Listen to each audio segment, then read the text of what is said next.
Welcome to another episode of Ultimate Bucket List, and this is your complete stadium tour and guide to Fenway Park in Boston. How to get here, what to see, what's it like around the stadium, and how to get tickets to experience one of the most iconic teams in baseball history.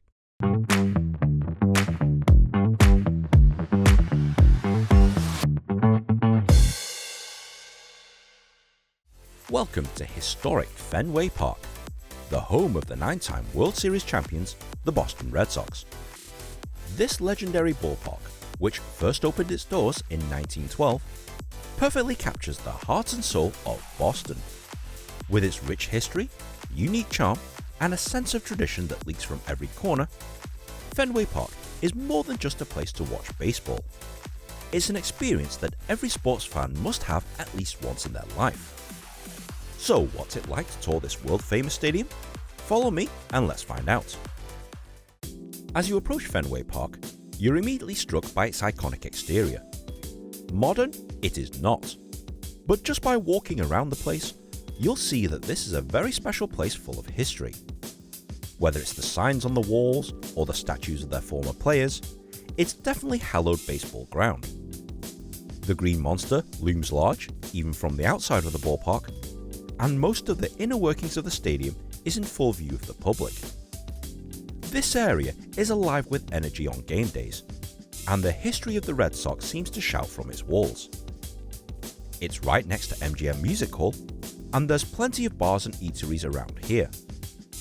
But one of the first things you'll notice is the Red Sox team store. This is a giant baseball megastore, where you can pick up all of your favourite Red Sox gear and souvenirs. It even displays stuff from inside Fenway Park, Yankees Suck, and is definitely one of the best baseball shops I've ever been to. And if you don't have tickets yet, this is the place to buy them, because your tour officially starts from this store. Once you've checked in for the stadium tour here, you'll head on over to Gate D, where you'll begin your journey through baseball history. After a quick security check, you'll meet with your tour guide, and this is your one and only chance to use the toilet, as there are none that are accessible during the tour. The first stop is the seats behind home plate, and boy, these seats are old. I know they try and keep the retro charm, but wow. The first thing you'll notice, apart from the small army of people working furiously to prepare the stadium, is that it's a lot smaller than you think. It looks massive on TV, but in real life, not so much. Let me tell you, the guides here are incredible, and they'll bring Fenway's story past to life in ways you never expected. Next, we head around the perimeter of the stadium to the legendary Green Monster, a sight that every baseball fan dreams of seeing up close and personal. Standing 37 feet tall, this wall has witnessed some of the greatest moments in baseball history. And if you're sat here during a game, the seat atop the Green Monster offers the most unique views in all of sports. But even on the tour, just being on top of it is pretty awesome.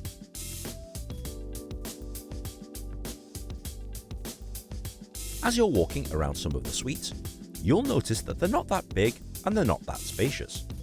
And the Red Sox kinda like to keep it that way. Our next stop is the Dick Pressiani press box, where the media covers the Red Sox games. It comes with an unbeatable view of the field behind home plate, and you can imagine what it's like to report on the action as it happens. If you're lucky, your guide might share some fascinating behind-the-scenes stories that very few people get to hear. The tour also takes you to some of the concourse areas where you can just chill out with a beer whilst watching the game. This is the Samuel Adams concourse, and it's a cool place to watch a game and take pictures.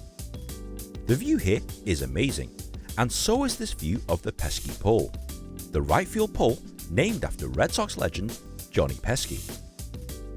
Fenway is definitely one of the most unique ballparks in the world, and you'll learn all about the history as you're walking around. The last stop on the tour is the unofficial Red Sox Museum. I think this is just a corporate hospitality lounge. It seems to be Jameson themed, but countless pieces of Red Sox history are on display, including trophies, championship rings, game-worn memorabilia like jerseys and balls and bats, and there's plaques dedicated to the team's greatest players. Each piece tells an interesting story. And believe it or not, that's actually it. It's actually quite a short tour. I would have liked to have visited both teams' dugouts and locker rooms, and possibly gone onto the field, but it was the off-season, and it looked like they were reconstructing various parts of the stadium. I don't actually know if you get to visit these places anyway, so if you have done the tour before, please let me know in the comment section below. The sense of history is palpable, and whether you're a lifelong Red Sox fan or just someone who loves the game of baseball, this is a once-in-a-lifetime experience. Okay Nin, I'm sold. What do I need to do? Well, you need to come here to Fenway Park. It's located in the heart of Boston. The easiest way to get here is via the MBTA subway system, otherwise known as the T, take the Green Line to Kenmore Station, and Fenway Park is just a short walk away. Alternatively, you can use buses or drive here, but parking can be tricky, so I'd use the T if I were you. The cost of a stadium tour is around $25, and you can book directly on the Boston Red Sox official website. The check-in for the tours is here at the Red Sox store, and tours typically start at Gate D.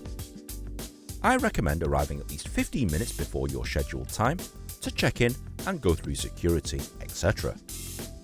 If you want tickets to actual games, again go to the Red Sox website, and tickets start from under $30. Is there anything else I need to know? Yes. Even though you're on a tour, the strict MLB baggage policy applies, so no bags bigger than an A4 sheet of paper are allowed. If you have large bags, you have to check them in at the baggage drop near the Red Sox store, as you won't be able to go on the tour with it. Tours run all year round, and are available on game days up to 3 hours before game time. So if you are watching a game, try and cram in a tour as well. And finally, if you're planning a trip to Boston, be sure to check out my complete Boston City Guide on my channel, the most helpful guide to the city of Boston on YouTube, if I do say so myself. If you've enjoyed this episode, please be sure to like, share and subscribe. Leave a comment below, and if you've got any other bucket list ideas you want me to cover, tweet them at me. And if I get enough suggestions, I'll make it happen. Thanks very much for watching, and we'll see you in the next episode.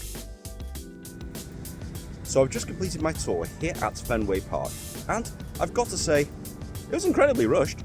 There's not a lot of time in the interesting bits, and there's a lot of standing around. But overall, if you are a baseball fan, or if you're indeed a Red Sox fan, this does come highly recommended.